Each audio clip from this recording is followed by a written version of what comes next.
之前玩心动次元的时候说过，这把狙击摁哼听起来让人觉得有点吵，但是在这把卧龙觉醒的面前，摁哼应该算是比较文静的。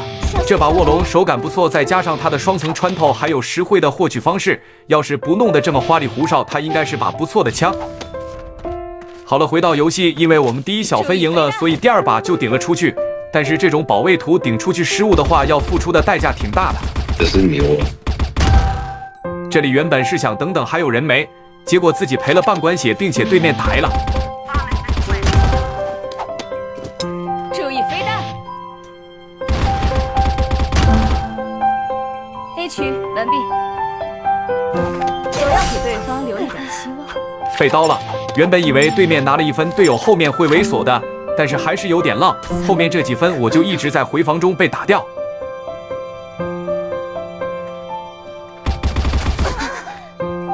就这样，对面到局点了。现在其实挺憋屈的。我自从被对面刀了的那分以后，基本都掉的莫名其妙的，就没好好玩过一次。现在就决定去清中路，对面肯定是顶出来的。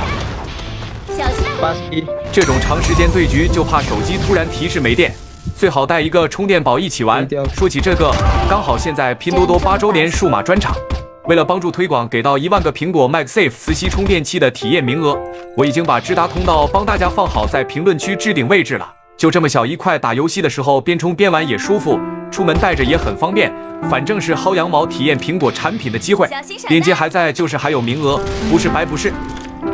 回到游戏，给个一门烟雾就准备去 B 了。这个烟雾大家可以学一学的。正中靶心。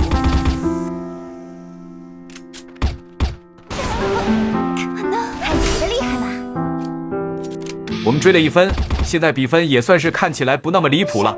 然后这分虽然我没有发挥，但是我抓住了对面侧身的机会。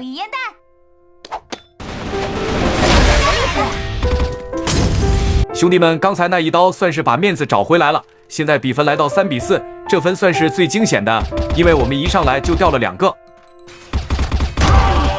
正中靶心。但是对面也浪啊，以为5打3又占据地图绝大位置就稳了。殊不知他们虽然出来，但是跟个无头苍蝇一样。看谁的厉害嘛！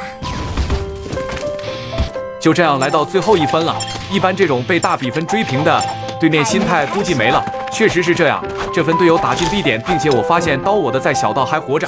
既然这样，就在这里等他回防。我是希望能把他刀了完美结束的。打到他血干火烧了他了，不能烧掉。但是他走中路了。那就算了，能赢就已经很不错了。